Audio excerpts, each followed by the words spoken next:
হ্যাকারের কবলে পড়েছে বেসরকারি ব্যাংক ইসলামী ব্যাংক বাংলাদেশ।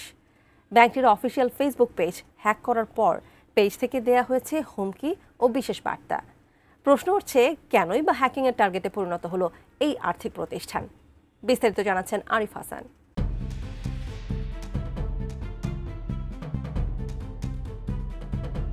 শুক্রবার ভোরে হঠাৎই অচেনা রূপে ধরা দেয় ইসলামী ব্যাংক বাংলাদেশ লিমিটেডের অফিসিয়াল ফেসবুক পেজ। পরিবর্তন হয় প্রোফাইল পিকচার ও কভার ফটো, পোস্ট করা হয় একাধিক বার্তা। মুহূর্তে আতঙ্ক ছড়িয়ে পড়ে ব্যাংকের গ্রাহকদের মধ্যে। মূলত হ্যাকারের কবলে পড়ে দেশের আলোচিত বেসরকারি আর্থিক প্রতিষ্ঠান ইসলামী ব্যাংক। প্রতিষ্ঠানটির পেজ নিজেদের নিয়ন্ত্রণে নিয়ে ঘোষণা দেয় hacker group team MS470X।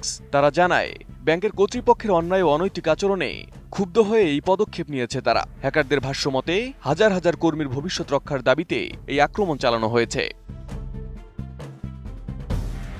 Hack করা ওই পেজে দেওয়া বার্তায় হ্যাকার গ্রুপ স্পষ্ট জানায়, ব্যাংকের ফেসবুক পেজ ও ওয়েবসাইটে শিগগিরই আরও সাইবার আক্রমণ চালানো হবে। একই সঙ্গে চাকরিচ্যুত কর্মকর্তাদের পুনর্বিবেচনার আহ্বান জানানো হয়। এই ঘটনার পর ব্যাংকের জনসংযোগ বিভাগের প্রধান নজরুল ইসলাম গণমাধ্যমকে জানান, বিষয়টি সমাধানে আইটি বিভাগ কাজ করছে। তবে ঘটনার পরপরই হ্যাক হওয়া ফেসবুক পেজটি আর খুঁজে পাওয়া যায়নি। হ্যাকার গ্রুপটির বিভিন্ন পোস্ট দেখে ধারণা করা হচ্ছে, এই সাইবার হামলার পেছনে রয়েছে ব্যাংকের সাম্প্রতিক পদক্ষেপ। গত 22 সেপ্টেম্বর বিশেষ দক্ষতা মূল্যায়ন পরীক্ষায় উপস্থিত না হওয়ায় 4771 কর্মকর্তাকে ওএসডি এবং আরও 200 কর্মকর্তাকে চাকরিচ্যুত করা হয়। তবে ব্যাংক কর্তৃপক্ষ দাবি করে, এসব নিয়োগ প্রক্রিয়া ছিল প্রশ্নবিদ্ধ। ভুয়া সনদপত্র অনিয়মের মাধ্যমে এসব নিয়োগ হয়েছিল।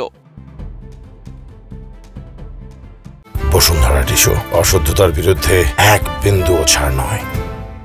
সংশ্লিষ্ট সূত্র জানায়, 2017 সালে ইসলামী ব্যাংকে জোরপূর্বক দখলে নেয় এসালম গ্রুপ। নিয়ন্ত্রণ নেওয়ার পর এসালম গ্রুপ ধীরে ধীরে ব্যাংকটির জ্যেষ্ঠ কর্মকর্তাদের পদত্যাগে বাধ্য করে এবং তাদের নিজস্ব লোক হিসেবে পরিচিত কর্মকর্তাদের বিভিন্ন গুরুত্বপূর্ণ দায়িত্ব দেয়। পাশাপাশি চট্টগ্রামের পটিয়া এলাকার বাসিন্দাদের ব্যাপক সংখ্যায় ব্যাংকে নিয়োগ করতে শুরু করে। এসালম গ্রুপের মালিক সাইফুল আলম পটিয়া অঞ্চলে হওয়ার কারণে ইসলামী ব্যাংকে নিয়োগ পাওয়ার ক্ষেত্রে ওই এলাকার মানুষ বিশেষ সুবিধা পান। এরপর ব্যাংকটি থেকে নামে বেনামে ও স্বার্থ সংশ্লিষ্টদের নামে অন্তত 50,000 কোটি টাকা লুট করে এসালম গ্রুপ। ঋণ হিসেবে নেওয়া এই অর্থ আর ফেরত না আসায় দীর্ঘ সময় ধরে তারল্য সংকটে ভুগছে দেশের অন্যতম বড় এই bank.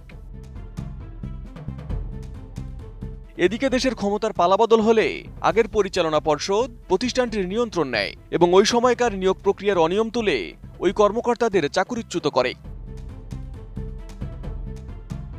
Arif Hasan, ATN news.